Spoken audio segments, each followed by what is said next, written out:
はい、それではお時間になりましたので、ただいまにですね、日本博2.0、漫画の聖地都市は、時は総動員バンド活性化の取り組みの、時はその時代の漫画100選の100選の発表ですね、イベントの方をスタートしたいなと思います。私ですね、この取り組みの方の代表、主催法人の一つのレインボーバード合同会社の代表者の山内と申します。よろしくお願いいたします。本日はですね、私の方からですね、この取り組みにつきまして、まず、15分くらいですね、お話を差し上げまして、その後、今回の100選ですね、選書委員長の外中真知子先生の方から、100選についてですね、お話の方をしていただく予定になっております。その後ですね、私の方からですね、質問形式での対談をさせていただきまして、トータルで1時間弱というところのありますので、皆様よろしくお願いいたします。はい、まずはですね、私の方で、取り組みの方のお話をさせてください。こちら資料の方も、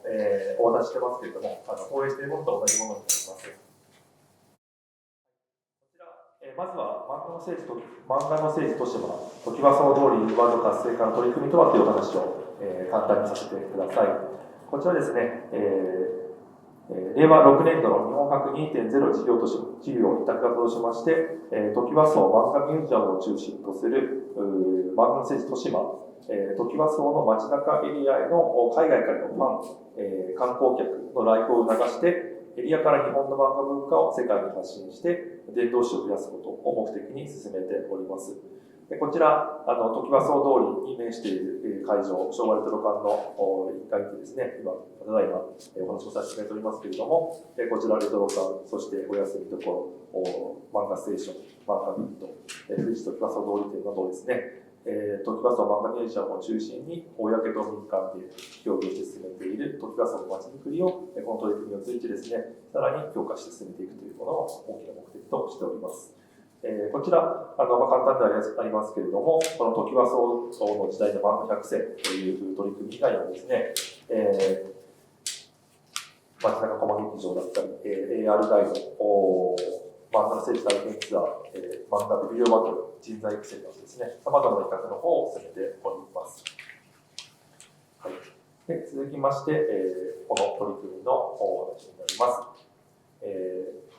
トキワ荘の時代の漫画100選の企画概要になります。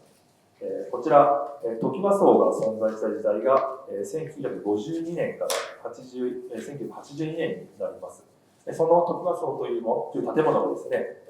現存していたタイミングで、発表された、日本の漫画作品100タイトルをですね、選書委員会によって選出して、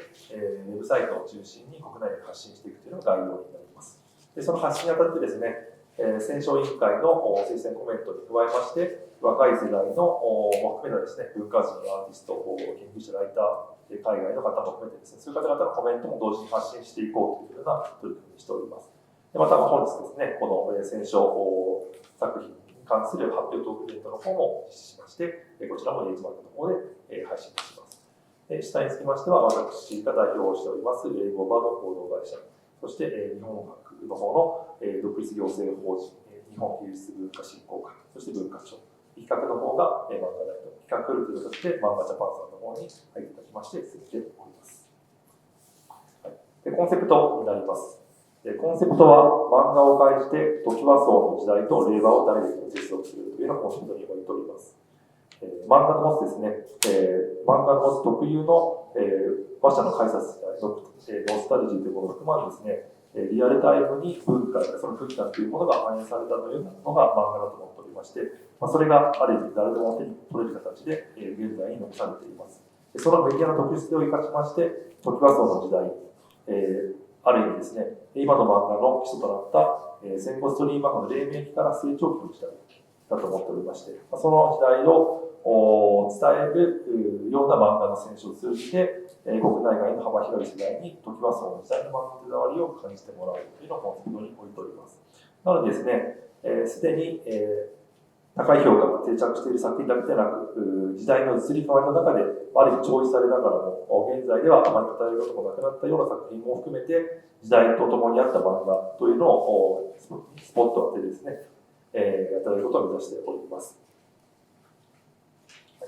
目的としましては、トキワ荘の先生方から広がるトキワ荘の時代の漫画の魅力を改めて発信することで、現状、国内の中高年層に延長的であるトキワ荘の関心というのも、より広い層にですね、喚起するのが一つ。そして、いわゆる昭和レトロに魅力を感じる国内外の若者に対しても、背景にある昭和、あるいは戦後の高度成長の日本のその文化そのものに触れて、理解をするきっかけを提供して、昭和、そして日本文化への興味、そして愛着を深めてもらおう。そして、発表当時の、読者の支持を得ていながらですね、なかなか権威による評価を確立はしてなくて、語る機会がなかったために、現在では知られてない作品というのも数多くあります。そういう作品も改めて評価して後世に伝えるということも目的としております。また、同時代を伴走した漫画家である戦勝院の皆様方の推薦に加えてですね、若い世代のクリエイターや発信者からも先作に魅力を伝えてもらうことで、若年層のですね、トキワ荘の時代への漫画への抵抗がされていって広めていくということを目的と思っております。次のページは今のお話、ちょっと一部なので、割愛しますが、いろんな方々、トキワ荘の当時の時代の方々に加えてですね、若い世代、そして海外の方々、そういった方にも広めていくような取り組みとしてですね、進めております。はい、でこの100選、今からお話を発表、本日公開したものがあるんですけれども、その進め方についてお話を、戦争法についてのお話をいたします。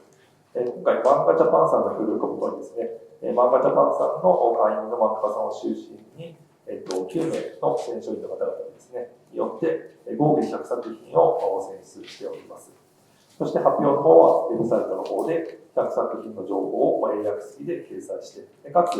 その作品がどこで読めるかが分かるようにするためにですね、文化庁の方で進めているメディア技術データベースの方へのリンクだったり、作品のより詳細な内容が分かるようにですね、漫画ペディアというですね、メディアがありまして、そちらの方の作品のリンクもありまして、よりこう一歩踏み込んでですね、作品を読んだり知ってもらうことができるような、リンクもあるようにしております。で本日イベントも実施して、今後もですね、この100選を用いて、活用の方ですね、展示だったりそういうものを検討しております。はい、で具体的な、選出の方法ですので、方法と対象ですね、になります。選奨対象につきましては、トキワ荘が現存した期間、1952年、昭和27年から1982年、昭和57年の間に第1話または第1巻が発表された漫画作品を対象としております。これがいわゆ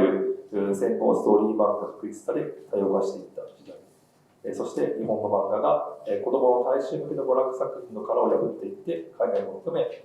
需要層を広く拡大していった時代。トキワ荘の世代の先生方、そこから直接影響を受けた漫画家さんが活躍した時代とも言えると思っておりまして、こちらを想定しながらですね、選出をしていただきました。選書につきましては、本日今からお話しいただく里中真知子先生、漫画ジャパン代表する真知子先生を選書に迎えまして、漫画家の秋元康先生、岩見誠一先生、木村先生、倉田先生、志賀先生、庄司先生、三浦先生、菅谷先生のですね、計9名の漫画家の先生、特にですね、当時、熱狂的な読者であったですね、この先生方に、ついていただきまして、選奨委員会を白熱した選奨委員会をさせていただきまして、その上で100作品を選んでおります。で選書方針につきましてはですね、時代を象徴する作品というものを優先しまして、革命期の作品やその時代の社会的背景を色濃く反映した作品を重視しています。また、特定の作家や作品に偏ることなくですね、幅広い視点、できるだけ多くの漫画の作品を選出したいと思って選んでおります。また、連載期間がですね、大正期間から平成にまたがる作品については、大正期間中に描かれた内容や当時の評価を基準に取り扱っております。また、アニメ化された作品につきましては、原作漫画としてのオリジナリティを重視しております。原作付きの作品については、漫画作品としてのオリジナル性や独創性、それがどれだけ反映されているかというところを重視して、するというところを選考会の方針会議をですね、実施しまして、そのような形で方針を持って進めました。選奨委員会は、今のお話をですね、第1回委員会させていただきまして、その方針に基づいて、選奨員の皆様はですね、まずは作品をピックアップしていただきました。こちら、なんと663作品がですね、集まりまして、そこからですね、第2回選奨委員会で、選奨会議を実施しまして、合計100作品を選出いたしました。で、こちらの100作品が、お手元にあります、縦の2ページの資料が100作品のリストになります。はい、でこちらですね、本日、ウェブサイトの方も公開させていただきました。こちらをちょっと失礼したいなと思います。はい、でこちらが本日公開したウェブサイトになります。その100作品が、このような形で発表年順にですね、随時、その情報ともですね、表示されるような仕組みでなっております。作品はもちろんリストの方いただけると思うんですけれども、こういう形で100作品の方を選出しております。で、例えばですね、でこちらですね、日本語と英語という形で、こちら日本語なんですけれども、英語の方のホームページの方も用意しておりまして、全作品がこの形で英語タイトルでという形になっております。作品の方も、ですね、こういう形で、推薦コメントと作品タイトルの方も、海外の方にもそういう形で、させてもらっております。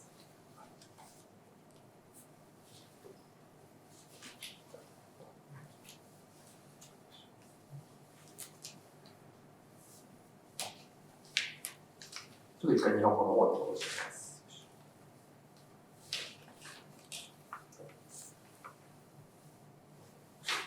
そうですね。はい、こちら、今回、里山先生のお話をしまして、より皆様方のですね、いろんな読者の方々のコメントもいただきたいと思いまして、コメントを載せる形になっておりまして、こちらの方に今後読者の方々がですね、日本語、英語とはですね、コメントいただきましたら、こちらをどんどんサイトの方に出る形になっていきますので、そういう形で、改めてですね、いろんな意見の方を出していただいて、作品をもう一回知ってもらうきっかけっていうのをできればなと思っております。形で、年代と、作品がですね、分かるような、UI で、公開をしております。ちょっと動かせないです。